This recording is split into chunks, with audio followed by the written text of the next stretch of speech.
안녕하세요. 만나서 반갑습니다. 역사가 김영준입니다. 연산군일기 제37부 폭군의 몰락, 반정이 일어나다 라는 주제를 가지고 오늘 함께 할 겁니다. 박원종을 비롯한 반정 세력들은 막상 거사를 일으키려고 하니까 주저되는 부분이 있었습니다. 그게 뭐였냐? 크게 두 가지가 이제 있는데, 첫째, 조선은 성략을 국시로 하는 나라죠. 그래서 이유가 뭐가 됐던지 간에 임금에 대한 충절은 대단히 중요한 덕목이라는 겁니다. 그래서 아무리 연산이 폭군이라 한들 왕을 끌어내린다 그런 결정을 한다는 게 쉬운 건 아니죠. 왜냐면은 사대부들은 어릴 때부터 계속 그렇게 교육을 받았거든요. 임금에게 충성해야 된다. 그래 교육을 받았는데 어느 날 갑자기 이거 하고 배치되는 행동을 한다라는 게 쉬운 일은 아닐 거예요. 다만 이제 맹자 같은 경우는 역성혁명이라는 것을 갖다 제시를 했기 때문에 어, 말 그대로 이제 민심을 잃은 그런 이제 무도한 군주를 갖다가 끌어들인다. 그런 이야기가 성리학적으로 완벽하게 또 이제 없는 얘기는 아닙니다.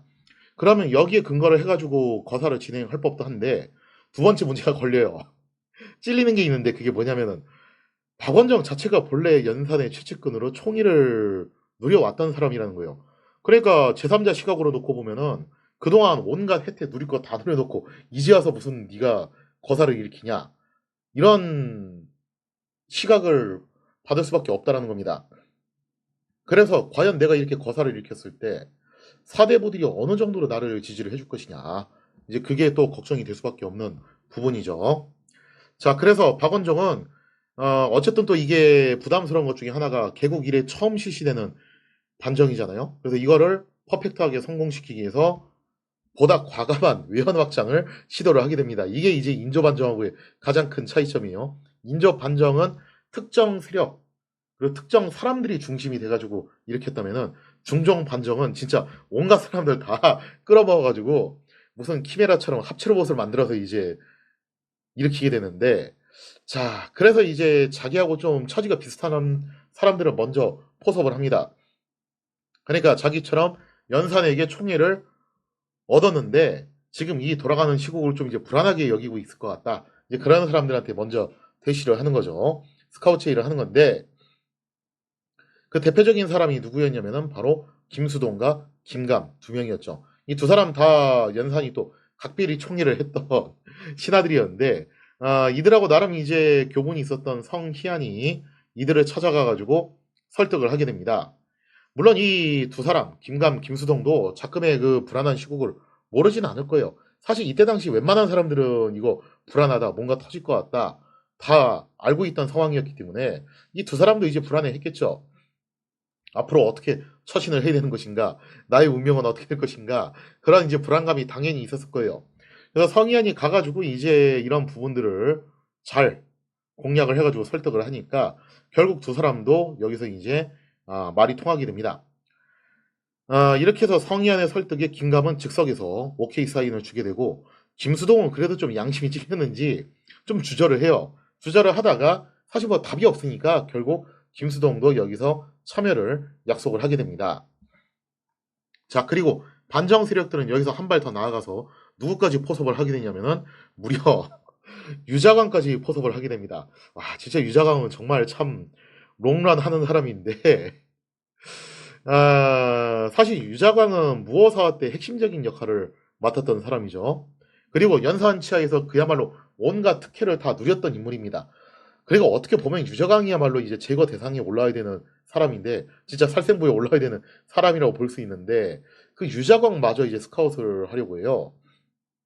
왜냐면 이유가 이제 몇 가지가 있는데 제일 큰 이유는 유자광은 본래 갑사 출신이죠. 갑사 출신으로 훈국 공신의 반열에까지 올라갔기 때문에 당시 이제 무인들 사이에서는 그야말로 성공한 무장의 표본으로 생각을 하고 있다는 겁니다. 그러니까 이유가 뭐가 됐든 이제 수많은 무장들 사이에서 어느 정도 이제 지지도가 있는 인물이었다는 거죠. 그리고 반정을 하기 위해서는 군사력이 또 핵심적이기 때문에 이 유자광을 포섭을 해야 된다. 그리고 또 하나 이유가 더 있다면은 어쨌든 훈국 공신을 대변하는 인물이기 때문에 이 유자광을 포섭을 해야지 훈국 공신 세력들을 안심시키고 아우를 수 있게 된다라는 겁니다.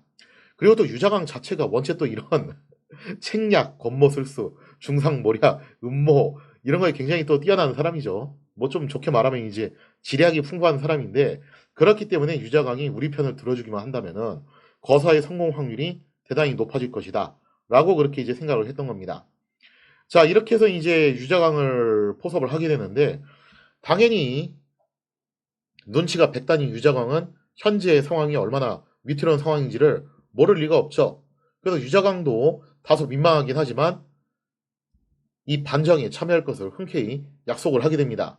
자, 이렇게 해서 유자강 진짜 이거 보면은 정말 저는 항상 어이가 없는 게 이게 반정이란 게 무슨 뭐 정의감 가지고 일으킨 건 아니에요. 이렇게 놓고 보면은 이게 진짜 성공률을 어떻게 해서 높이려고 그야말로 어중이 떠중이들 다 끌어모아가지고 하는 건데 하여튼 뭐 이렇게 놓고 보면은 이게 반정이라는 게 어느 정도 이제 그 진정성을 가지고 한 것인가 좀 그런 부분이 살짝 좀 의심이 되는 부분이긴 하죠.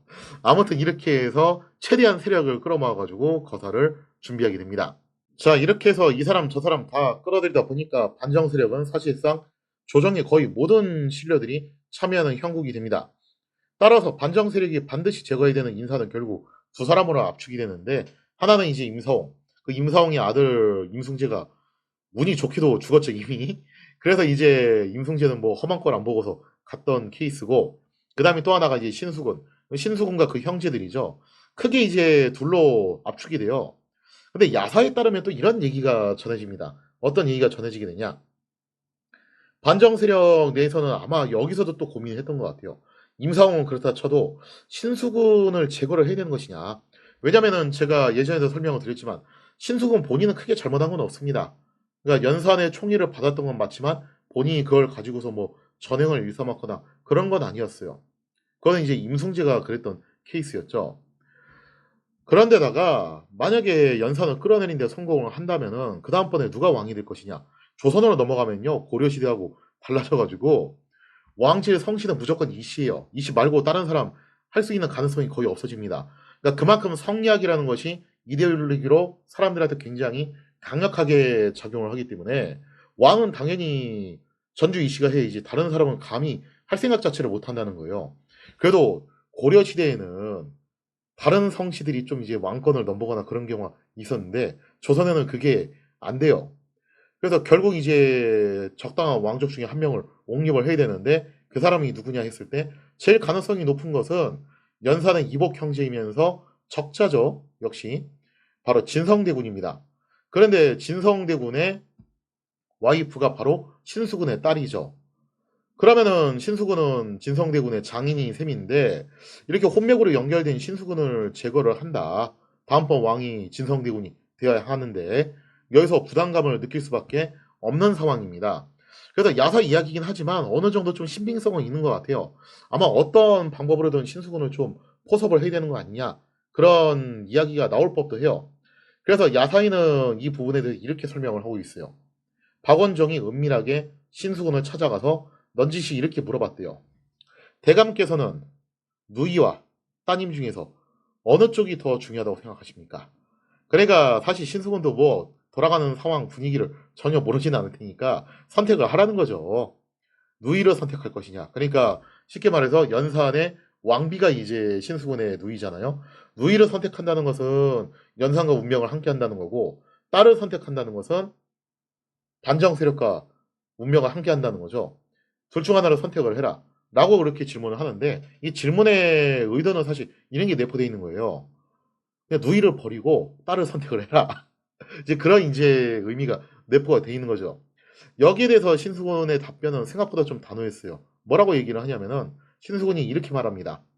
아무리 임금이 폭군이라 한들 신하된 자로서 그걸 몰아낸다는 게 과연 올바른 일이냐. 그리고 지금 현재 금상께서는 문제가 많다 하더라도 세자께서는 총명하시니 세월이 지나기를 기다리는 것이 맞지 않겠냐라고 그렇게 답변을 합니다. 물론 세자가 왕이 될 때까지 그렇게 기다렸다가 그 사이에 지금 다 죽을 판이기 때문에 당연히 이제 반정 세력은 그렇게 기다릴 생각이 없죠. 자, 아무튼 간에 박원종은 신수군을 설득할 수 없다고 여겼고 결국 이것 때문에 신수군은 살생부의 명단에 오르게 됩니다. 자, 1506년 9월 2일 드디어 반정의 막이 오르게 됩니다. 반정이 개시된과 동시에 반정 세력들은 계획대로 임사원과 신수군을 즉시 제거를 해요. 그리고 반정 세력들은 군세를 모아서 훈련원에 집결한 다음에 박원종의 지휘하에 한밤중에 창덕궁으로 진격을 하게 됩니다. 반정 세력이 창덕궁 앞에 진을 쳐요. 바로 궁을 공격하진 않았고 일단 진을 쳐가지고 세력을 과시하고 궁을 포위를 합니다. 자, 그러자 그동안 눈치를 보던 수많은 문무백관들이 서둘러 반정군에 가담을 하게 됩니다. 그러면서 반정 세력이 삽시간에 불어나게 되는데요. 사람들은 이렇게 생각을 했던 거죠. 가만 보니까 박원종이 지금 핵심 주모자고 박원종이 거병을 한 이상 무장들은 대개 여기에 뜻을 함께하지 않겠냐. 그러면 무력적인 기반이 이미 저쪽으로 다 넘어간 상황인데 이런 상황에서 신망을 잃은 임금이 과연 이거를 막아낼 수 있겠냐. 그러니까 왕이 만약에 이제 신망이 있고 뭔가 좀 이제 정상적으로 지금 국가 체계가 가동이 되고 있는 상황이면은 박원종이 애초에 저렇게 세력을 모으지도 못했을 뿐만 아니라 왕 쪽에 붙는 무장도 제법 있겠죠. 그런데 지금 상황에서는 왕 쪽에 붙는 무장은 사실상 거의 없는 상황이고 박원종이 이미 거병을 일으켰기 때문에 유자광도 또 여기에 가담을 한 상황이기 때문에 이거는 가망성이 굉장히 높다라고 판단을 했던 겁니다. 자, 이렇게 대세가 기울자 궁을 수비하던 갑사들 뿐만 아니라 내관들까지 모조리 주랭랑을 치게 됩니다. 사실 김차선이 그렇게 참혹하게 죽은 시점에서 내관들도 아마 연산에 대한 그 충성심이 거의 안 남았을 거예요. 그 사건이 사실은 연산의 몰락을 알리는 굉장히 중요한 신호탄 역할을 했던 사건인 셈이죠. 심지어 연산을 측근해서 보필을 해야 하는 승지들마저 다 도망을 치게 됩니다. 그래도 비서들은 도망을 치면 안 되는데 그 비서들까지 도망을 칠 정도면 뭐 이미 상황이 막장으로 갔다는 얘기죠. 그래서 반정 세력들이 얼마나 이게 정의로운 세력이냐라는 건 이제 둘째 문제고 이 상황을 놓고 봤을 때 당시 연산이 얼마나 막장이었던 상황이었냐 그 정권이 그걸 또 엿볼 수 있는 한 대목입니다. 자, 결국 연산은 홀로 궁에 남겨지게 되고 이처럼 무소불위의 철권을 휘둘렀던 연산은 정말 험악아리만치 손쉽게 권좌에서 끌려내려오게 되었습니다. 자, 조선 개국 이래 처음으로 일어난 반정은 이렇게 대단히 싱겁게 성공을 보게 되는데요. 자, 다음 시간에는 중종 반정의 마지막 그리고 폭군의 마지막 이 마지막 이야기를 다루는 시간을 갖도록 하겠습니다.